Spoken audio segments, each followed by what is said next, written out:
मीरगंजेर धारे रास्तार पाशे अनेक पुरोनो एकटा जेल छिलो। पुरोनो दिने ओई जेले दागी आसामीदेर राखा हतो। 2001 साले ओई जेलके सेंट्रल जेले बदले देওয়া হয়। कखनो कखनो ओई जेले अद्भुत सब घटना घटतो। মন্ত্রীমশাই, একটা খারাপ খবর আছে। আপনার লোক উদয় সিং জেলের মধ্যে মারা যায়, আর ব্যাপারটা বেশ রহস্যময়। এটা তো একেবারে ঠিক হয়নি। উদয় সিং আমার ডান হাত ছিল। খবরে শোনা যাচ্ছে জেলের মধ্যে ভূত ওকে মেরে ফেলেছে। কি ফালতু কথা বলছো? मीरगंज कस्बातेई कालिया और बंटी नामेर दुजन अपराधी बास करत। ओरा टाका लुटार जोन्नो प्रायई लोकेदेर बाड़ीते ढुके पड़तो। आज ओरा गोपीनाथेर बाड़ीते डाकाती करार कथा भावे। आज डाकाती करते कोथाय जाच्छी? আজকে গোপীনাথের বাড়িতে ঢুকে চুরি করা যাক। গ্রামের সবথেকে বড় স্বর্ণকার, ওর কাছে অনেক মাল আছে। এত বড় একজন মানুষের বাড়ি ডাকাতি করা ঠিক হবে না বোধহয়। কোনো ছোটখাটো লোকের বাড়িতে গেলে হয় না? আরে তুই এত চিন্তা করছিস কেন? আমাদের মাথার উপর এত বড় মন্ত্রীর হাত আছে, কেউ আমাদের কিচ্ছু করতে পারবে না।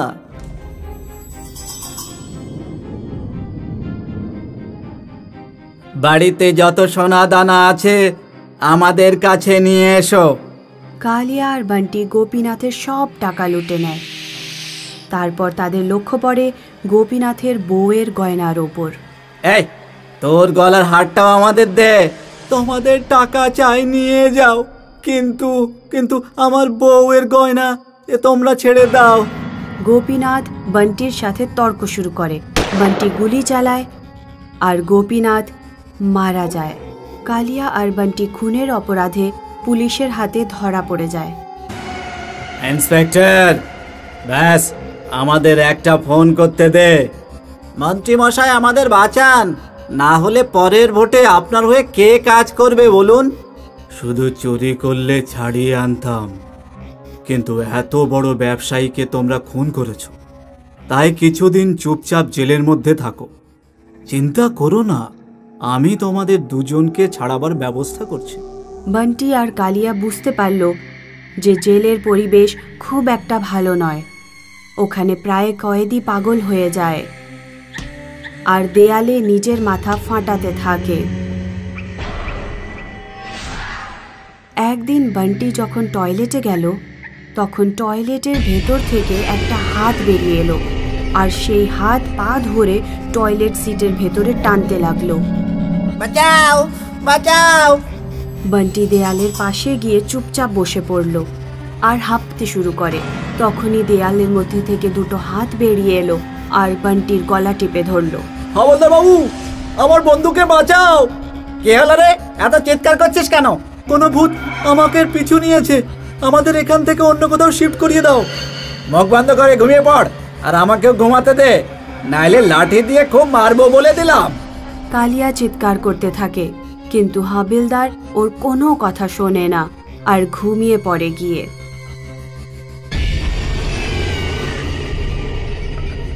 মনে হচ্ছে বেঁচে গেছি। পরের দিন সকালে মন্ত্রী মহাশয়ের লোক মন্ত্রীকে বলল, মন্ত্রী মশাই, জগন আর কালিয়া মারা গেছে। কি বললে? ওই জেলের মধ্যে কি হচ্ছে বলো তো? ওখানে জেলারকে ডেকে আনো। পরের দিন জেলার মন্ত্রীর কাছে আসে। তোমার জেলে কি আছে বলো তো? ঠিক বলতে পারবো না স্যার। কয়েদিরা বলে যে জেলের মধ্যে কোনো ভূত থাকে, আর কিছু কয়েদি বলে একটা ভূত নয় বেশ কয়েকটা ভূত থাকে। জানি না এরা ফালতু কথা বলে নাকি সত্যি বলে। প্রথমে আমিও ব্যাপারটাকে গুরুত্ব দিইনি, কিন্তু এখন মামলা খারাপের দিকে যাচ্ছে। তুমি একটা কাজ করো, বেশ বদলে একটা কয়েদির বেশ নাও আর কিছুদিন জেলের মধ্যে কয়েদির মতো থাকো, তবেই কিছু জানা সম্ভব হবে। জেলার কয়েদির জামা পরে নেয়। দুজন কয়েদির সাথে জেলের এক পাশে থাকতে শুরু করে। একদিন যখন জেলার ঘুমিয়ে পড়ে তখন ভয়ঙ্কর ভাবে একটা হাত বালিশ দিয়ে জেলারের মুখ টিপে ধরে। জেলার পুরো শক্তি দিয়ে বালিশ সরিয়ে দেয়। উনি দেখেন যে বাকি দুজন কয়েদি ঘুমিয়ে রয়েছে। এই ওঠ, তোমাদের মধ্যে কে আমার মুখ চেপে ধরেছিল? আমি তো ঘুমাচ্ছিলাম স্যার। আপনি নিশ্চয়ই কোনো স্বপ্ন দেখেছেন। জেলার অন্য রুমে চলে যায়, যেখানে উনি ছাড়া আর কেউ ছিল না। জেলের দেয়াল থেকে একটা ভূত বেরিয়ে আসে আর জেলারের গলা টিপে উঁচু করে ধরে। জেলারের দম প্রায় বন্ধ হয়ে আসে। ছেড়ে দাও আমাকে, ছেড়ে দাও। তুমি কে? তুমি ছাড়ো আমাকে, বলো কি চাও? দেবপ্রকাশ শর্মার নাম নিশ্চয়ই শুনেছিস। হ্যাঁ শুনেছি। আমি সেই দেবপ্রকাশ শর্মার আত্মা,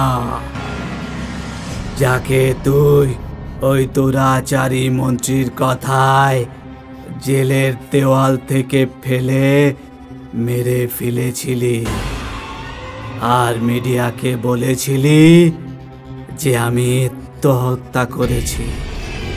ভূত জেলারের গলা টিপে মেরে ফেলে দেয়। বাইরের লোকের এই পুরনো জেলের ব্যাপারে আজও কিছু জানতে পারেনি। অপরাধীরা ওই ভুতুড়ে জেলে যেতে আজও ভয় পায়।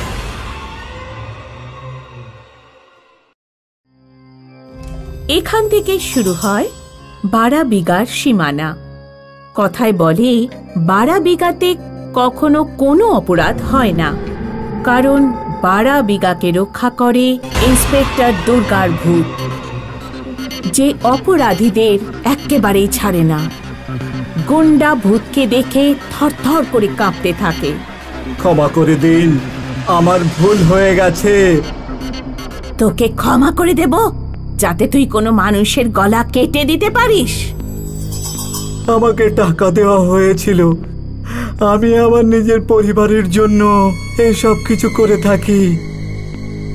এতদিন তুই যত লোককে খুন করেছিস, ওদের সবারও পরিবার আছে। ইন্সপেক্টর দুর্গার ভূত ওই গুন্ডার পা ধরে টানতে টানতে নিয়ে যায় আর ওই গুন্ডাকে পাহাড়ের ওপর থেকে নিচে ফেলে দেয়।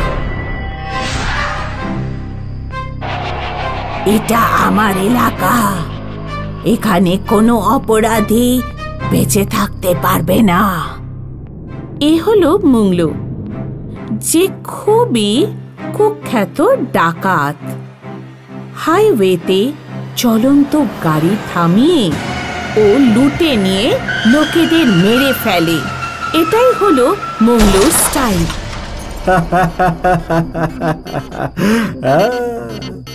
আর যাদের মুংলু মেরে ফেলতো তাদের গাড়ির ওপর ও নিজের নাম লিখে দিত। কে জানে কবে এই মংলু ধরা পড়বে। আজকাল এই মংলু নামের গুন্ডার এত বার বেড়েছে না, যে লোকেরা রাত্রে হাইওয়ে দিয়ে যাওয়াই বন্ধ করে দিয়েছে। একদিন ওই মংলু না নিশ্চয়ই ধরা পড়বে। আর হয়তো মানুষের দেওয়া অভিশাপই ছিল যে মংলু কোনো কারণে ঘটনাক্রমে 12 বিঘাতে চলে আসে। মংলু ভেবে নিয়েছিল যে ওর পরের শিকার এখানে হাইওয়ের ওপরেই করবে।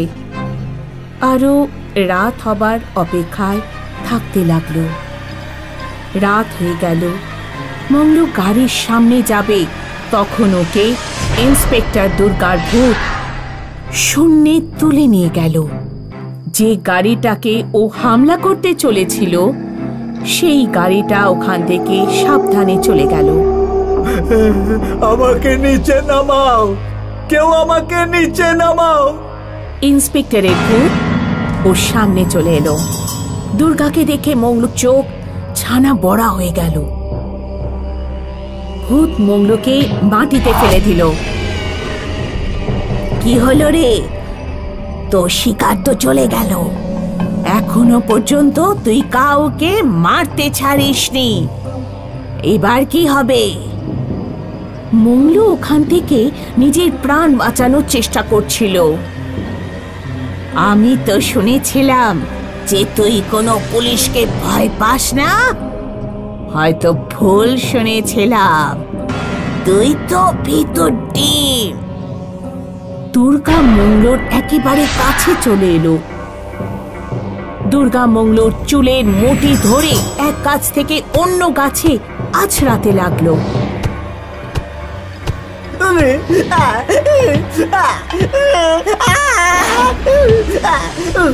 আমাকে ছেড়ে দাও, আমার ভুল হয়ে গেছে, আমাকে ছেড়ে দাও।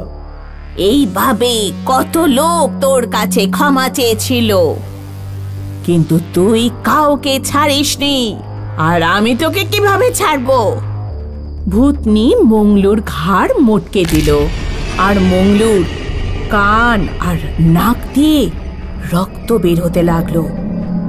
ওই রক্ত দিয়ে দুর্গা মাটির ওপর মঙ্গলুর নাম লিখে দিল, আর ওই নামটাকে কেটে দিল। মঙ্গলুর খেলা শেষ। এই খবর যখন বিবেক নামের এক জার্নালিস্ট শুনল, সে তো বিশ্বাসই করতে পারল না। কি রে ভাই, তুইও ভূত প্রেত আছে নাকি? তুই বিশ্বাস করছিস না তো? তাহলে নিজে একবার বারাবিঘাতে গিয়ে সব দেখে আয়। ও সোজা বারাবিঘার পুলিশ স্টেশনে গেল, আর ওখানে গিয়ে এক হাবিলদারকে জিজ্ঞাসাবাদ করতে লাগলো। ম্যাডামের ভূত আমি নিজে চোখে দেখেছি, আমি ছাড়া অন্য লোকেরাও দেখেছে। ওর ব্যাপারে আমাকে কে বলতে পারে? ইন্সপেক্টর অবিনাশ, ওনার জুনিয়র ছিলেন, উনি এসব বলতে পারবেন। ঠিক আছে। এবার বিবেক ইন্সপেক্টর অবিনাশের কাছে গেল। স্যার, আপনিও মনে করেন যে ইন্সপেক্টর দুর্গা ভূত সেজে অপরাধীকে সাজা দিচ্ছে? আমার মনে হয় না, আমার বিশ্বাস আছে, কারণ আমি নিজে ওনার আন্ডারে কয়েক বছর কাজ করেছি। ঠিক আছে স্যার, কিন্তু এরকম কেন? যে সময় ম্যাডাম বারাবিঘাতে ডিউটি করতে এসেছিলেন, উনি প্রতিজ্ঞা করেছিলেন যে উনি বারাবিঘাকে অপরাধ মুক্ত করেই ক্ষান্ত হবেন। ওই সময় বারাবিঘাতে দিনে দুপুরে ছিনতাই হতো, কিন্তু ম্যাডাম জয়েন করতেই ওই অপরাধীদের ভালোভাবে ধুলাই শুরু করেন। ম্যাডামের জুতোর আওয়াজ শুনেই অপরাধী পালিয়ে যেত। উনি নিজের নামের মতো দুর্গার রূপ ছিলেন। উনি এখানে আসার পর বারাবিঘাতে অপরাধের হার কমে যায়, আর এই সব থেকে বেশি লোকসান হয় এমএলএ ইয়াদবের। ইয়াদব ম্যাডামকে কয়েকবার হুমকিও দিয়েছিল। হুমকি তোর মতো শয়তান লোক দেয়, শুধরে যা, নইলে তোর সব তেল আমি বার করে দেব এই বারাবিঘার বাজারে। এই অপমান এমএলএ ইয়াদব সহ্য করতে পারেননি। ও ম্যাডামকে শিক্ষা দিতে ম্যাডামের জিপের নিচে বোম সেট করে। কিছু দূর জিপ যাওয়ার পর এই আওয়াজটা কিসের? ম্যাডাম গাড়ির নিচে গিয়ে দেখেন ওনার গাড়ির নিচে একটা বোম ছিল, কিন্তু উনি থামলেন না, উনি গাড়ি চালাতে থাকলেন। উনি গাড়িকে একটা পাহাড়ের উপর নিয়ে গেলেন, কিন্তু উনি গাড়ি থেকে জাম্প করার আগেই বোম ব্লাস্ট হয়ে যায়, আর ম্যাডামের মৃত্যু হয়ে যায়। এদিকে এমএলএ ইয়াদব জয়ের আনন্দে মাতোয়ারা হয়েছিল। আমাকে বলতো আমার তেল বের করে ছাড়বে, এবার দেখ কালো লাশ বেরোবে সমস্ত মানুষের সামনে দিয়ে। কিন্তু যাদব জানতো না ম্যাডাম ফিরে আসবেনই। ম্যাডাম ভূত সেজে ফিরে আসেন। হঠাৎ করে ইয়াদব আর তার লোকেরা জুতোর আওয়াজ শুনতে পায়। দাদা, এ তো ওই ইন্সপেক্টরের জুতোর আওয়াজ। মনে হচ্ছে তো চড়ে গেছে, ও তো মারা গেছে, আমি নিজে ওকে মেরেছি। ম্যাডামের ভূত জোরে জোরে হাসতে হাসতে ইয়াদবের কাছে যায়। ভূত ভূত ভূত। ওই রাতে ম্যাডাম, এমএলএ যাদব আরো সমস্ত ছেলেদের ফাঁসি লাগিয়ে মেরে ফেলে। আর ব্যাস, তখন থেকে ম্যাডাম ভূত হয়ে এই বারাবিঘাকে রক্ষা করছে। উনি যদি মারা যেয়ে থাকেন তাহলে ওনার আত্মা কেন শান্তি পায়নি? কারণ ওনার প্রতিজ্ঞা পূরণ হয়নি এখনো। উনি বারাবিঘাকে অপরাধ মুক্ত করতে চেয়েছিলেন। আর আমার পুরো বিশ্বাস আছে উনি এটা নিশ্চয়ই করবেন। স্যার, আপনি কেন বিশ্বাস করেন যে ইন্সপেক্টর দুর্গা ভূত হয়ে গেছেন? আপনি কখনো ভূত দেখেছেন নাকি? ওই কেবিন দেখতে পাচ্ছ? ওটা ম্যাডামের কেবিন। প্রতিদিন রাত্রে উনি এখানে আসেন। বিশ্বাস যদি না হয় তাহলে নিজের চোখে দেখে যাও। বিবেক অবিনাশীর কথায় কোনো রকমে বিশ্বাস করল না। ও ওখানে বেঞ্চের ওপর বসে রইল। রাত হলো, বাইরে শেয়াল ডাকতে লাগলো। তারপর হঠাৎ করে থানার দরজাটা খুলে গেল। রুমে বসে থাকা সবাই ম্যাডামকে স্যালুট করলো। বিবেক চমকে উঠল, কারণ ও কাউকে দেখতে পাচ্ছিল না, কিন্তু জুতোর আওয়াজ শুনতে পাচ্ছিল। বিবেক দেখল ওই জুতোর আওয়াজ কেবিন পর্যন্ত গেল, আর কেবিনের দরজাটা খুলে গেল, কিন্তু ওখানে কেউ ছিল না। এই কি হলো? তোমার তো বিশ্বাস হচ্ছিল না, হ্যাঁ? বিবেক কিছুই বুঝতে পারছিল না। ও ভাবতেই পারছিল না যে এসব সত্যি না স্বপ্ন।